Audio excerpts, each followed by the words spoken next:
मशरिक़ वस्ता की developing situation से मुतालिक आपको लम्हा बलम्हा सूरत हाल से आगाह करें। ईरान ने इसराइल पर मिसाइलों से हमला किया है।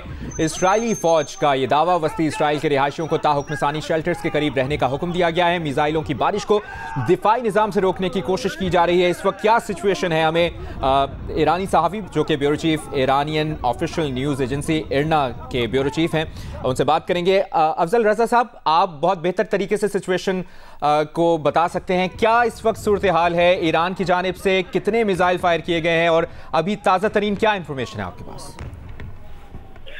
वालेकुम सलाम बशीर भाई, थैंक यू सो मच।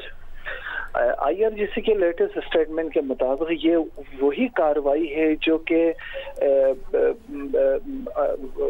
मकबूजा फ़लस्तीन के मुख्तलिफ इलाकों को उन्होंने हिट किया डिफरेंट टाइप ऑफ मिसाइल के साथ, और उन्होंने ये कहा कि ये उस जारहियत और दहशतगर्दी के इक़दाम के जवाब में थे। स्पेशली शहीद इस्माइल हनिया की असैसिनेशन, शहीद सैयद नसरुल्लाह साहब और जो senior Iranian IRGC commander general नीर फुरुशान की असैसिनेशन के जवाब में ऐसा किया गया। लेकिन मुबशिर भाई, मैं एक बात ज़रूर कहना चाहता हूँ कि दमिश्क में ईरानी डिप्लोमेटिक प्रेमिसेस पर इजरायली जारहियत के बजाय ईरान ने उस रिटेलिएशन को अलल ऐलान कह दिया और बरमला इस काम को अंजाम दे दिया।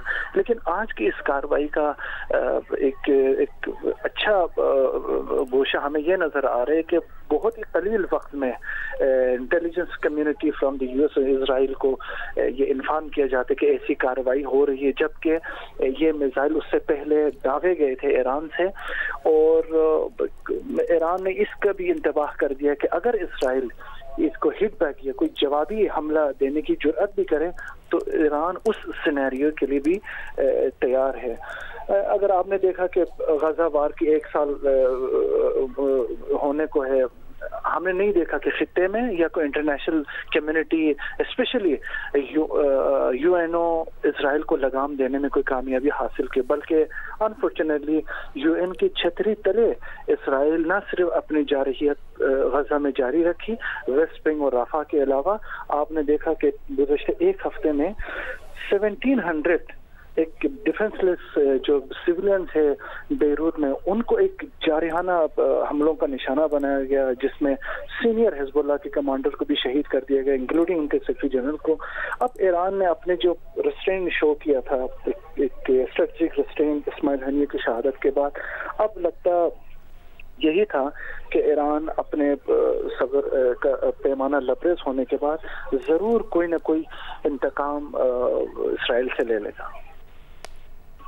सही। अफजल रजा साहब, एक बात ये भी जानना चाहेंगे, ईरानी पासदारान इनकलाब ने जो बयान दिया है उसको भी ज़रा अगर आप एक्सप्लेन कर सकें। कहा है कि इसराइल पर मिसाइल हमला हसन नसरुल्लाह और इस्माइल हनिया की शहादत का बदला है, और अगर सेहूनी रियासत ने ईरान पर हमला किया तो तबाहकुन हमलों का सामना करना पड़ेगा। मजीद क्या डिटेल्स हैं आपके पास? इसका यही मतलब है, क्योंकि इस वक्त ईरान के IRGC, रेगुलर आर्मी और उनके जो ग्राउंड फोर्सेस हैं, उनकी एक कोऑर्डिनेशन के तहत ईरान के जितने भी मगरबी साइड के जो फ्लाइट्स हैं उनको बिल्कुल डाइवर्ट करके उसको क्लियर कर दिया है। इसका ये मतलब ये नहीं कि शायद 1 घंटे या 2 घंटे के बाद इजरायली कोई हिट बैक या कोई अपने दिफा के लिए हमला करे, लेकिन एक्सपेक्टेड है इजराइल अगले दिन या कोई 2 दिन के बाद रिटेलिएशन ले ले। लेकिन मैं नहीं समझता उसके लिए इजराइल तैयार हो, लेकिन अगर कोई भी करे, जिस तरह स्टेटमेंट भी जारी किया है, इसका ऐसा लगता है कि ईरान और IRGC वो किसी भी सिनेरियो के लिए आमादा है। सही। और ये भी बताइएगा, जिस तरह ये क्या वहाँ से ईरानी मीडिया क्या रिपोर्ट कर रहा है कि 400 से ज़ायद मिसाइल हैं, और क्या ये सिलसिला अभी भी जारी है और ये आगे भी बढ़ सकता है? यहाँ तक तो खबरें ऑफिशियल मीडिया पे कि अब हमले का जो सिलसिला है वो बंद हुआ है, लेकिन हाई अलर्ट तो तमाम ईरानी इलाकों में है। तो इस वक्त मीटिंग्स भी हो रही हैं उनकी। लेकिन एक बात मैं ज़रूर बताऊंगा कि ये एक ऐसी ऑपरेशन है, ना सिर्फ ईरानी अवाम के सेंटिमेंट्स बल्कि खित्ते के अवाम की एक जज्बात का एक जवाब था। जहाँ पे खित्ते में हमारे दूसरे मुसलमान ममालिक हैं। लेकिन मुझे ये बात करने से मैं तासिर हूँ इसको सोचने पर कि क्यों तमाम निगाहें, तमाम सोच सिर्फ इसी में लगे होंगे कि ईरान ने ही इंतकाम लेना है, ईरान ने ही कोई कार्रवाई करनी है। क्या गजा में, फ़लस्तीन में, रफ़ा में, बेरूत में जो शहीद होने वाले जो क्रिश्चियन कम्युनिटी है, जो मुसलमान कम्युनिटी ताहम, क्या वो दूसरे ममालिक के अपने बहन भाई शुमार नहीं होते?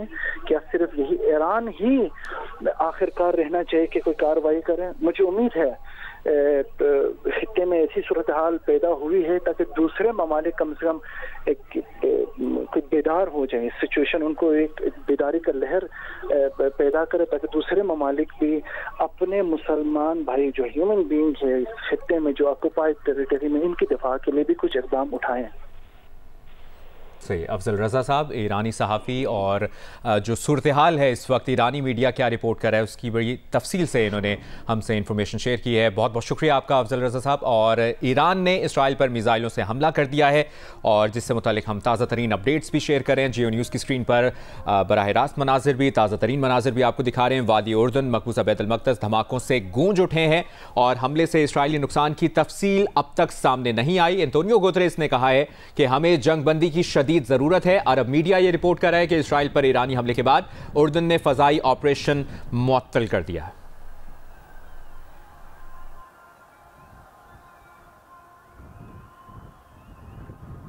ईरान को हमले की भारी कीमत चुकाना होगी, इसराइली हुकाम ने कहा है, जबकि इराक के मुज़ाहमती ग्रुप ने अमरीका को वार्निंग दी है। और इराकी मुज़ाहमती ग्रुप ने कहा है कि अमरीका ने ईरान पर हमलों में इराकी फ़ज़ाई हुदूद इस्तेमाल की तो अमरीकी फ़ौज को निशाना बनाया। आप जियो न्यूज़ के साथ रहिए।